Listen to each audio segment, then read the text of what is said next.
for a rainy night, is it, Gail? Donna gave Gail a pat on her back. That's even a good split of men and women. There's even a good split of men and women. I'm quite pleased, replied Gail as she filled the last juice glass and set it down. I quit counting at 36 when I was taking registration. Gail, Gail, burst in Amy Card, her round body jiggling with every move. Am I a girl? Yes, came the reply simultaneously from Donna and Gail. Then I'm not a goose. Am I eating curds and whey? One question at a time, reminded Donna with a chuckle. Rules, you know. You have to ask someone else that question. But there's two of you, so I get two questions. That's reasonable, I guess, laughed Gail. I'll answer that one then. No. Oh dear, there goes Miss Muffet. I'm not sure if I know too many more nursery rhymes. I'm a great-grandma, you know. Oh well, with that she was gone. I love these kid games, Donna said as she sipped some juice. How'd you ever think of this one? Nursery rhyme characters are well known. I thought it would be a good icebreaker. Do you know who you are? Yes, I figured it out rather quickly. She turned around so Gail could see the card pinned on her back. I'm Bo Peep. How about you? Oh, I didn't give myself a character. I'm too busy playing hostess. And it looks as though this activity is drawing to an end. Let me unpin your card so you can wear it on the front since you know who you are. Gail handed Donna the card, then made her way to the front of the room.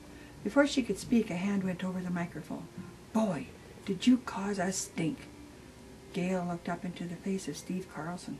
Stink? Yes, snorted Wanda Baker, coming from behind Steve. You gave Humpty Dumpty to a man. What makes you think Humpty Dumpty is a male? Gail burst out laughing. Only you would worry about such a thing. Humpty Dumpty is a male. According to the nursery rhyme, there is no proof or mention of gender. For all we know, he could be neuter. Laughter filled the room. Steve, laughing so hard he was wiping away tears, had removed his hand, and Wanda's voice boomed over the speakers. She grabbed the microphone. Okay, everyone. All of you who think Humpty Dumpty is male, raise your hands. Brothers and sisters, Gail retrieved the microphone from her friend. I appreciate your participation in making this first activity a success. You can take up the matter with Humpty's gender with Wanda any time throughout the evening. Right now, I want you to sit at the round tables in groups of 4. Each group will play a round of Yahtzee, then we'll change places. I'll explain as we go along. Nicely done, Steve whispered loudly over the scraping of chairs. You handled that well. Thank you, Gail stammered, suddenly aware that Wanda was no longer beside her. I better supervise, she said hurriedly and stepped away from the mic. Once the game was going, laughter and conversation hummed from every table. That evening ran smoothly and everyone seemed to enjoy themselves. A couple of times Gail noticed a few stragglers, those who weren't adept enough to find a place to fit in. Ellen was one of these. Why doesn't someone invite me, she asked Gail at one point in the evening. Sometimes you have to invite yourself, make yourself available. Let those around you know you want to be invited. It's so informal tonight. Go invite yourself at one of the tables. What happens if they say no? They won't. Go over to a table where there are only 2 or 3 people, and I know you'll be welcome. Ellen was reluctant, but soon she too found a group with which to play. Gail watched her for a few minutes. She wished Ellen would put on a dab of lipstick to give her face a little color, or even wear a brighter blouse. She really wasn't as plain as her timid demeanor made her appear. People were leaving when Bishop Clark cornered Gail alone.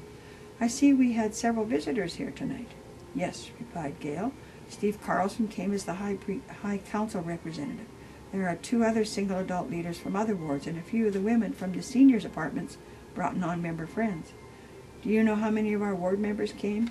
I believe about 25. Oh, that's a super turnout. How are you going to top this success? I've been thinking of a service project, something where young and old will attend, so I'm open for suggestions. Well, said the bishop, maybe we could start right here, in our own ward building. A clean-up day. That's a great idea. Now that tonight is over, I'll start planning. Let me know if I can help, Bishop Clark said. He smiled and shook her hand in a characteristically gentle way. I will, and thank you for the idea. With a slight nod of his head, he went to talk to Steve, who was standing nearby. Gail watched them for a minute and then started clearing away the evening's party dishes. It went quickly as several people, including Maggie and Wanda, pitched in to help. Gail was pleased to see Donna and Ellen in deep conversation. Once at home, as she readied herself for bed, Gail replayed the evening in her mind, the things that she would change for the next time, the others that were successful.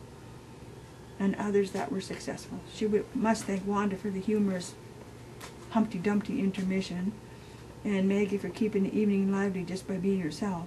Gail made a mental note to talk to the people who did not attend to the evening to see if there was some way to involve them in the next activity. Ellen also came to mind. Steve and the other two at his table had made Ellen feel very welcome. Oh, very comfortable, sorry. Steve. Gail had watched Steve moving effortlessly from table to table, making everyone feel at ease. She thought Riley of how her heart had practically stopped when Steve covered the microphone and spoke in her ear.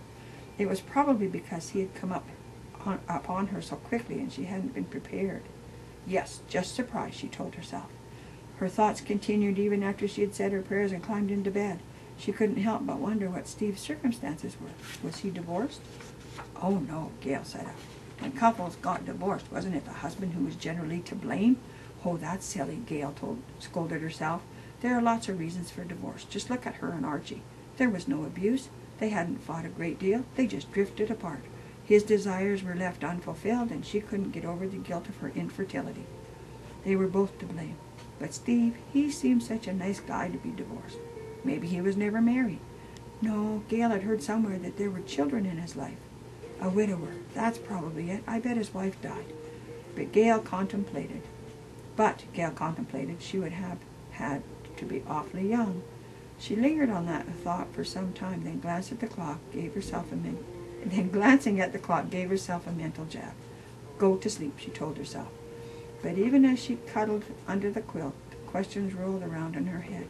It was only out of fatigue that she finally fell asleep. So